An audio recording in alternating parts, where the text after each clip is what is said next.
Hello guys, कैसे हैं आप सभी। आई होप आप सभी ठीक होंगे।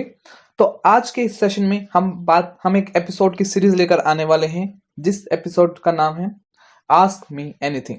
तो आस्क मी एनीथिंग के इस एपिसोड 1 के अंदर आप लोगों का स्वागत है। और आज हम बात करेंगे full stack web development course के बारे में, जो कोडिंग निंजास के थ्रू हमें दिया जा रहा है। मैं अपना खुद का एक्सपीरियंस बताऊंगा कि कितनी जॉब्स के कॉल मुझे आए, कितने इंटरव्यूज मेरे साथ हुए, इनका प्लेसमेंट सेल का रिव्यू कैसा है। और ये जो अपने कोर्स में जैसे ये हमें react, node JS, back and, front end, JavaScript और जो डेटा स्ट्रक्चर्स का हमें कोर्स देते हैं, ठीक है, वीडियोस हमें प्रोवाइड करते हैं। तो ये इनका कैसा रिव्यू है, कैसे इनकी जो कितना एडवांस इनका कोर्स है। तो हम बात करते हैं आज के इस एपिसोड में फुल स्टैक डेवलपमेंट के बारे में, ठीक है। तो मैंने जो पिछले वीडियोस कुछ अपलोड किए थे, उसमें मुझे कई सारे कमेंट्स आए कि जो कोडिंग निंजास का प्लेसमेंट सेल है उसका कैसा रिव्यू है, कैसे कैसे जॉब्स उसमें आती हैं, या कितना पैकेज उसमें लगता है, ठीक है। इनका जो full front end web development का कोर्स है, क्या वो वर्थ इट है बाय करने के लिए, ठीक है। तो आज के इस एपिसोड 1 में हम इसके बारे में डिटेल में बात करेंगे। मेरा खुद का एक्सपीरियंस है, मैंने खुद इसे बाय किया था और आई थिंक ये अप्रैल में एंड भी होने वाला है, ठीक है। तो लेट्स स्टार्ट। तो गाइस, ये फ्रंट एंड जो फुल स्टैक वेब डेवलपमेंट का प्रोजेक्ट देते हैं, I mean full stack web development का प्रोजेक्ट हमें देते हैं, ये मंथ स्टैक के ऊपर बेस्ड है, यानी MongoDB, express, react and node, ठीक है। इसमें हमें क्या क्या मिलता है। सबसे पहले हमें डेटा स्ट्रक्चर्स देते हैं जो जावा पे बेस्ड होता है। मैंने वैसे तो हमें सी प्लस प्लस, पाइथन और जावा, ये 3 प्रोग्रामिंग लैंग्वेज हमें दी जाती है। मैंने जावा को चूज किया हुआ है, तो मैं जावा का आपको रिव्यू बता सकता हूँ। तो जावा का रिव्यू मुझे अच्छा लगा, काफी अच्छे से इन्होंने एक्सप्लेन किया हर एक क्वेश्चन को, ठीक है। तो जो इनका जावा वाला जो कोर्स था बहुत ही अच्छा था। बेसिक से स्टार्ट किया था, बिल्कुल स्क्रैच से, और इंटरमीडिएट लेवल तक गए थे। मैं एडवांस लेवल की बात नहीं करूंगा, इंटरमीडिएट तक ही रखूंगा, क्योंकि एडवांस लेवल में कई सारी चीजें बहुत ही डीप में हमें पढ़नी होती है, वो इतना डीप नहीं गए, ठीक है। तो जावा एक इंटरमीडिएट लेवल तक हम रख सकते हैं कि अगर हमें बिल्कुल भी जावा नहीं आती है, हम स्क्रैच से स्टार्ट कर रहे हैं, और अगर हम ये वाला कोर्स करते हैं तो आई होप आपको बिल्कुल समझ में आएगा अगर आप अच्छे से करते हैं, ठीक है। हाँ, टाइम आपको देना पड़ेगा। हर एक जो क्वेश्चन है आपको प्रैक्टिस खुद करनी पड़ेगी। इनके कुछ टेस्ट भी होते हैं, आपको वो देने पड़ेंगे, ठीक है। तो ये हमारा जावा का रिव्यू था। अब हम बात करेंगे इनका जो नेक्स्ट आता है, यानी HTML सिखाते हैं, CSS सिखाते हैं और जावास्क्रिप्ट।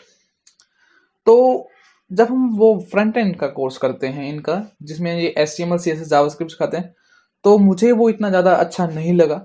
HTML और CSS में वो ज़्यादा, मुझे लगता है थोड़ा डीप में उनको जाना चाहिए था, ज़्यादा डीप में वो गए नहीं। और ये जो बूटस्ट्रैप, जो हमारी CSS की लाइब्रेरी होती है, सिर्फ 4 to 5 वीडियोस में इन्होंने पूरा बूटस्ट्रैप को कवर कर दिया, जो कि मुझे लगा कि ये इनफ नहीं है।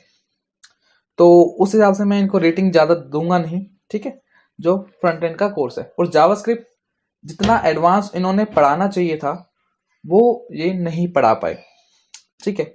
बेसिक बेसिक इन्होंने कवर किया। जावास्क्रिप्ट का थोड़ा सा इन्होंने डोम मैनिपुलेशन को कवर किया, बट सबसे पहले क्या होता है कि हमें for loop, while loop JavaScript में कैसे काम करती है, सब कुछ हमें सीखना होता है ना। वो जावा में सीख के आ चुके हैं, थोड़ा बहुत हमें आइडिया लग जाता है। थोड़ा सा इनको आई थिंक अपनी जावास्क्रिप्ट के कोर्स पे थोड़ा ज़्यादा वर्क करना चाहिए, थोड़ी ज़्यादा टाइम देना चाहिए, क्योंकि अगर हमें जावास्क्रिप्ट ही नहीं आएगी सही से, तो हम रिएक्ट, नोड जेएस कैसे काम कर सकते हैं, राइट। तो जावास्क्रिप्ट पे इनको फोकस करना होगा। और सीएसएस थोड़ा सा मुझे कम लगा, थोड़ा और एडवांस, थोड़ा और डीप हो सकता था, ठीक है। HTML ठीक था। तो अगर हम आगे चलें, इनका जो नोड जेएस, सबसे पहले हमें नोड जेएस आता है, फिर हमारा रिएक्ट आता है। तो नोड जेएस ठीक है, स्मॉल एपीआईज बनाने के लिए, स्मॉल प्रोजेक्ट्स बनाने के लिए। जब हम बड़े प्रोजेक्ट्स की बात करते हैं, हम डायरेक्टली ई-कॉमर्स पे जब हम जंप करते हैं, तो बहुत सारी चीज़ें हमें सीखनी होती है। एरर हैंडलिंग सीखना होता है बहुत सारी हमें, जैसे एरर हैंडलिंग कैसे करनी होती है, बीक्रिप्ट का हम कैसे यूज करें, क्योंकि पासवर्ड वगैरह सब कुछ डिटेल में होता है, मोंगोडीबी स्टैक सब कुछ हमें करना होता है उसमें कवर। तो ज़्यादा डीप में ये नहीं गए हैं उसमें भी। स्मॉल प्रोजेक्ट्स हम आसानी से बना सकते हैं, बट ज़्यादा बड़े प्रोजेक्ट्स की बात आती है तो हम कहीं ना कहीं स्टक हो सकते हैं। उतने ज़्यादा डीप में ये नोड जेएस में नहीं गए हैं जितना ज़्यादा डीप में ये जा सकते थे। हालांकि अगर हम प्रोजेक्ट बेस्ड लर्निंग की बात करें, इनके प्रोजेक्ट्स काफ़ी अच्छे थे। इन्होंने आई थिंक जो सोशल मीडिया वेबसाइट इन्होंने डिज़ाइन करी है उसमें उन्होंने कई सारी चीज़ों को सही से एक्सप्लेन किया है। ठीक है, इन्होंने EJS जो हमारा टेम्पलेट होता है नोड जेएस में फ्रंट एंड में काम करने के लिए, EJS को सही से एक्सप्लेन किया है, उसमें अच्छे न है।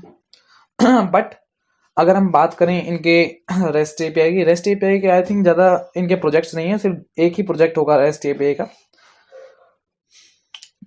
आई एम नॉट श्योर इनके रेस्ट एपीआई के कोई प्रोजेक्ट हैं। तो नोड.js का कोर्स इनका ठीक था, ज़्यादा अच्छा भी नहीं कहूँगा, ज़्यादा बुरा भी नहीं कहूँगा, मीडियम लेवल इंटरमीडिएट लेवल का नोड.js का इनका कोर्स था। तो अगर मैं बात करूँ इनके रिएक्ट वाले कोर्स की, तो रिएक्ट में इनका ज़्यादा मुझे सही नहीं लगा। ठीक है, हालांकि इनका इंटरमीडिएट तक अगर हम बात करें, बेसिक से इंटरमीडिएट ठीक है, एडवांस लेवल पे ये भी नहीं गए हैं, जो कि हम यूडेमी से सीख सकते हैं। अगर हम यूडेमी की कोर्सेज देखें तो जावास्क्रिप्ट के लिए जो एक मैक्स सर का कोर्स आता है तो वो बहुत ही अच्छा है, उन्होंने बेसिक से लेके एडवांस तक का करवाया हुआ है। ठीक है, अराउंड 400 में हमें मिल जाता है आसानी से, अगर हम ऑफर्स लगाएं तो हमें 360 तक भी मिल जाता है। ठीक है, तो वो बहुत ही अच्छा कोर्स है, मैंने भी वो किया हुआ है, और बेसिक से लेके एडवांस तक का कोर्स है बिल्कुल, उसमें फुल नंबर है उनके। बट इनका जो जावास्क्रिप्ट का कोर्स है वो मुझे थोड़ा सा अच्छा नहीं लगा, ज़्यादा डीप में ये नहीं गए, सिर्फ डॉम मैनिपुलेशन पे इन्होंने कवर किया है। और रिएक्ट और भी अच्छा हो सकता था, रिडक्स थोड़ी और ज़्यादा अच्छे से सिखा सकते थे, बट ठीक है, रिएक्ट का कोर्स आप एक फ्रंट एंड वेबसाइट बना सकते हैं। ठीक है, और अगर मैं बात करूं क्या इनके जो प्राइसिंग है, क्या it is worth it to buy this course, अगर हम इसके बारे में बात करें, क्या ये वर्थ इट है, तो जो चीज़ें ये देते हैं, ये हमें क्या क्या देते हैं, जी हमें देते हैं एक हाई रिस्क अकाउंट जिसपे आप मींस अपनी जॉब्स एप्लीकेशन दे सकते हैं। तो वो आपको कब मिलता है, हाई रिस्क अकाउंट आपके जब आप हर एक इनके जो कोर्स होते हैं, जैसे इनका कोर्स होगा data structures and Java algorithm, ठीक है, और इनका जैसे रिएक्ट बैकएंड, इन सभी में आप 80% से ज़्यादा स्कोर कर लेते हैं, सॉरी 90% से 80 to 90% यही होता होगा, तो आपको हाई रिस्क अकाउंट मिल जाता है। ठीक है, नेस्कॉम सर्टिफिकेट, ये सारे सर्टिफिकेट्स होते हैं। ठीक है, जो भी आप जैसे आप फ्रंट एंड का कोर्स करते हैं तो आपको एक सर्टिफिकेट मिल जाएगा। ठीक है, तो ये सर्टिफिकेट्स है, कितना ये काम आते हैं ये देखने वाली बात है, मुझे नहीं लगता कि ज़्यादा सर्टिफिकेट्स काम आते हैं। ठीक है, डेडिकेटेड प्लेसमेंट सेल और curated job openings. Placement cell की अगर हम बात करें, इसके बारे में हम आखिरी में बात करेंगे, अभी हम इस कोर्स के बारे में बात करें, बाद में मैं आपको प्लेसमेंट सेल का रिव्यूज भी दूंगा। ठीक है, फ्रंट एंड डेवलपमेंट, जैसे मैंने आपको बताया जावास्क्रिप्ट अच्छे से कवर करनी चाहिए थी, थोड़ी ज़्यादा अगर डेप्थ में जाते तो अच्छा होता, CSS भी थोड़ी डेप्थ में करनी चाहिए थे, HTML का ठीक था, बैकएंड में इंटरमीडिएट लेवल और रिएक्ट का भी इंटरमीडिएट लेवल। जो नोड.js में अगर वो 2 से 3 प्रोजेक्ट्स हमें लेकर चलते तो काफ़ी अच्छा होता, इन्होंने बस एक ही प्रोजेक्ट बनाया है जो कि है सोशल मीडिया वेबसाइट। ठीक है, अगर ये 2 से 3 प्रोजेक्ट बेस्ड लर्निंग करते अपने कोर्स में तो काफ़ी अच्छा इनका कोर्स होता, बट अभी के लिए मैं इनको 3 स्टार रेटिंग दे सकता हूँ, नोड.js और रिएक्ट का दोनों का। अगर हम बात करें 1-to-1 मॉक टेस्ट इंटरव्यू, काफ़ी अच्छा है, आपको आई थिंक 10 to 11 जो होते हैं मिलते हैं चांसेस, आप अपने जो आपका जो वो होता है आई मीन रेज्यूमे होता है, आप उनको रिव्यू करवा सकते हो, मॉक इंटरव्यू दे सकते हो फुल उन सब का, यानी फुल स्टैक का दे सकते हो, फ्रंट एंड का आप अलग से दे सकते हो, बैक एंड का आप अलग से दे सकते हो।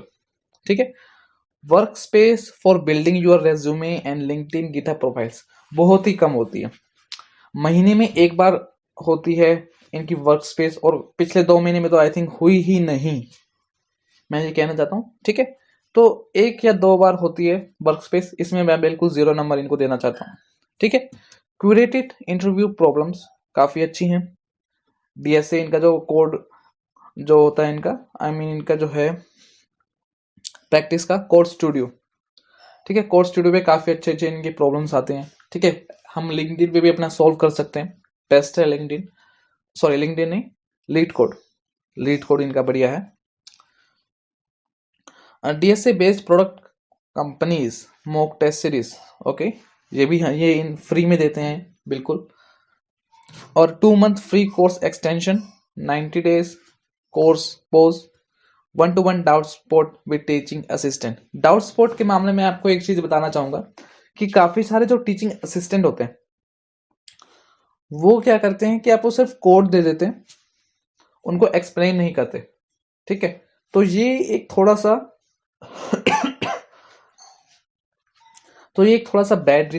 बैड मैं कह सकता हूं। ठीक है, जो टीचिंग असिस्टेंट होने चाहिए ये इनके काफी एक्सपीरियंस्ड होने चाहिए। ठीक है, ताकि वो आपको जो आपकी जो प्रॉब्लम्स हैं वो आपको अच्छे से समझा सकें। अगर आपको कोई भी क्वेश्चन में डाउट आ रहा है, अगर वो टीचिंग असिस्टेंट आपको कैपेबल ही नहीं है समझा पाने की, तो आप फिर कैसे अपने कोर्स को आगे ले जा सकते हैं, राइट? अपनी लर्निंग को कैसे बढ़ा सकते हैं, है ना? तो एक अच्छा मेंटर होना और उसके साथ साथ टीचिंग असिस्टेंट का होना काफी जरूरत होता है। ठीक है, ऐसा नहीं है कि सभी टीचिंग असिस्टेंट आपको कोड देके चले जाते हैं, कुछ टीचिंग असिस्टेंट आपको अच्छे से एक्सप्लेन भी करते हैं, राइट? तो ये एक इनकी वीकनेस है थोड़ी सी। इनके कोर्स की बात करूँ तो 45,000 में मिल जाता है या 27,000 में मिल जाता है, 39-40,000 इनकी प्राइसिंग होती है। अगर हम प्रीमियम की बात करें या 31,000, 32,000 या 50,000 में भी आपको मिल जाता है। देख सकते हैं आप इसकी प्राइसिंग। इंग्लिश में ज़्यादा डिफरेंस नहीं होता। अगर आप हिंदी की बात करें, अगर आप प्रेफर करते हैं कि आपको हिंदी में सिखाया जाए, तो मैं इनके कोर्सेज को बिल्कुल भी रिव्यू नहीं करता। मेजोरिटी जो वीडियोस इनकी रिकॉर्डेड होती है वो इंग्लिश में होती हैं, और कई बार ऐसा भी होता है जो इंग्लिश के जो कोर्सेज होते हैं उनमें जो इनके इंग्लिश वाले कोर्सेज होते हैं उनमें कई सारे प्रॉब्लम्स आती हैं। ठीक है, कुछ वीडियोस पहले दे दी जाती हैं, कुछ वीडियोस बाद में दी जाती हैं, सही पोजीशन पे वो नहीं होती हैं। ठीक है, तो उनको मेल भेजना पड़ता है, फिर वो पूरा करना पड़ता है। ठीक है, तो अब बात करते हैं इनके प्लेसमेंट रिव्यू पे। जो इनका प्लेसमेंट सेल है, क्या इनका प्लेसमेंट सेल रहता है? तो प्लेसमेंट सेल पे कई सारी जॉब ओपनिंग्स निकलती है, बिल्कुल निकलती है। ठीक है, अगर मैं प्लेसमेंट सेल पे जाऊं तो इनकी कई सारी जॉब्स निकलती हैं, बट जो कंपनीज होते हैं जैसे फेसबुक, अमेजोन, फांग, जो कंपनीज होती हैं, क्या वो इनके पोर्टल पे अपनी जॉब ओपनिंग्स निकालती हैं? मैंने तो आज तक नहीं देखी इनकी प्लेसमेंट सेल पे जो फांग कंपनीज होती हैं इनकी जॉब्स ओपनिंग। बट अगर आपने देखी है तो आप प्लीज कमेंट सेक्शन में डाल सकते हैं। बट मैंने एक जॉब ओपनिंग जरूर देखी है जो फांग की तो नहीं है, लेकिन जो मास्टर कार्ड, आपने कंपनी का नाम सुना होगा, जो मास्टर के कार्ड्स बनाती है ना, मास्टर कार्ड्स आते हैं, एटीएम कार्ड्स, तो वो ये देती हैं। उनकी एक जॉब ओपनिंग निकली हुई थी कुछ एक महीने पहले, तो वो मैंने देखी है। तो बात करते हैं मैंने कितने कंपनीज में अप्लाई किया और कितने मुझे इंटरव्यू कॉल्स आए। तो मैंने कई सारे कंपनी में अप्लाई किया हुआ है, अगर आप देख सकते हैं। I have applied more than 50 companies. I hope 40 companies में मैंने अप्लाई किया है, और उसमें से मुझे 4 या 3 कंपनीज के मुझे इंटरव्यूज के कॉल आए हैं। ठीक है 4 या 3 कंपनीज के इंटरव्यू के कॉल आए हैं। अगर मैं लिंक्डइन पे मैंने कितने अप्लाई किए, लिंक्डइन पे मैंने अराउंड 10 to 20 जॉब ओपनिंग्स के लिए अप्लाई किया है, और उसमें भी मुझे 5 कंपनीज के कॉल आ चुके हैं। ठीक है, Naukri.com से 2 कंपनीज के कॉल आए हैं। तो ये सब इनका रहता है। तो क्या ये वर्थ इट है बाय करने की? तो ये आपके ऊपर डिपेंड करता है कि आप क्या सिर्फ प्लेसमेंट सेल के ऊपर देना चाहते हैं 40,000 रुपीज, तो ये आपके ऊपर डिपेंड करता है। ठीक है, और कई स्टूडेंट्स जो मेरे साथ जुड़े हुए हैं, वो उनका कहना है कि क्या हमें, उनका एक क्वेश्चन रहता है कि क्या हम डीएसए करके क्या हमें जॉब मिल सकती है इनके प्लेसमेंट सेल से? बिल्कुल भी नहीं। अगर आप सिर्फ डीएसए का कोर्स ले रहे हैं इनके प्लेसमेंट सेल के लिए, तो ये बिल्कुल भी वर्थ इट नहीं है, क्योंकि डीएसए के बेस पे बहुत ही कम अपॉर्चुनिटीज निकलती है, और जो कि ना के बराबर मैं उन्हें कह सकता हूँ। ठीक है, तो डीएसए के साथ आप प्लेसमेंट सेल पे आप नहीं जुड़ सकते। ठीक है, तो आई होप आपको आइडिया मिल गया होगा इनके कोर्स के बारे में, इनका रिव्यू मिल गया होगा। अगर आपको अभी भी कोई क्वेश्चन रहता है तो आप प्लीज कमेंट सेक्शन में इनको ऐड कर सकते हैं, मैं आपको रिप्लाई दे दूंगा। So thank you, we will meet in the next episode of this series ask me anything.